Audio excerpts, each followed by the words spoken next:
Hello po, ah, mga kapatid at saka mga nanonood sa live ko. Laki ng mukha ko.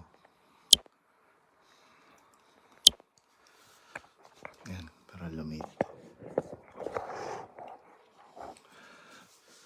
Sinasabi po nila, pinapakalat po nila na meron daw po akong puot sa puso, hindi ako nagpapatawad, wala daw akong pag-ibig. Madali lang po yung unawain eh. Nanahimik nga po ako eh. Hindi nga po ako nagsasalita.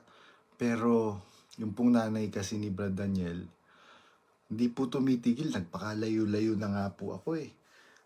Katunayang hindi po ako nagsasalita. Pinakita ko po ba kaagad yung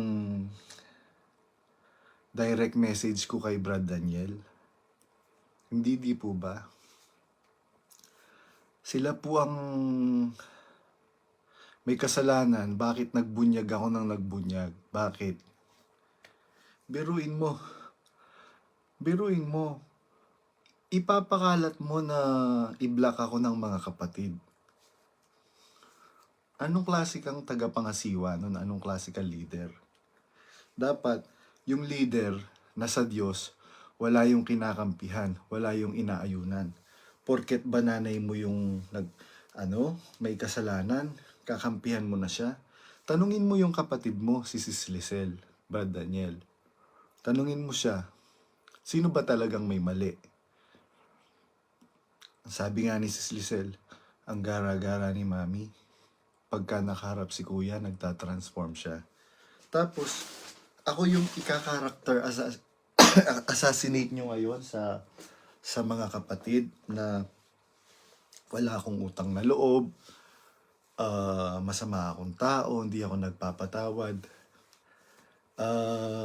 Kayo nang humusga dyan, lalo na yung mga nakakaalam ng totoong nangyari.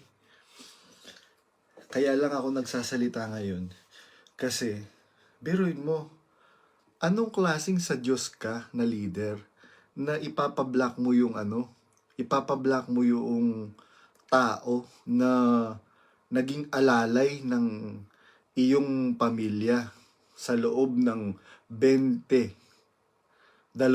taon mahigit. 2 dekada yon.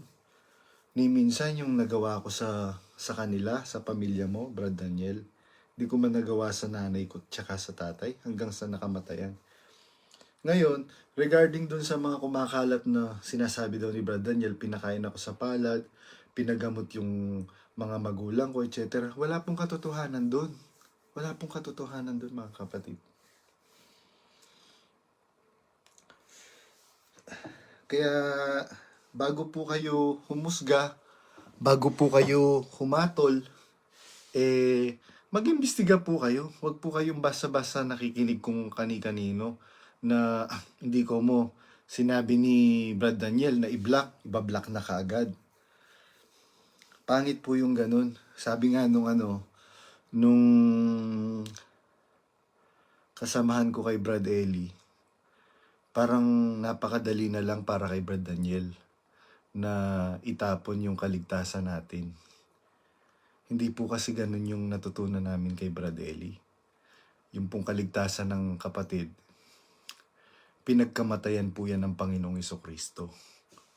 Kaya nakakalungkot, may mga nagme-message sa akin na mga kapatid na na nakita ko yung concern nila. Unang-una sa iglesia. Alam niyo po mga kapatid, malungkot po talaga natanggapin yung katotohanan na nagkaganito yung iglesia. Alam niyo po kung magtatanong po kayo sa mga lokal sa iba-ibang panig ng mundo, marami pong katiwaliang nangyayari. Ngayon, kung talagang mahal po natin ang ating mga kaluluwa, mahal po natin yung iglesia, ipagmalasakit natin, sabihin natin sa kinauukulan yung dapat malaman. Sino po ba yung kinauukulan? Si Brad Daniel. Ngayon, hanggat hindi naninindigan si Brad Daniel sa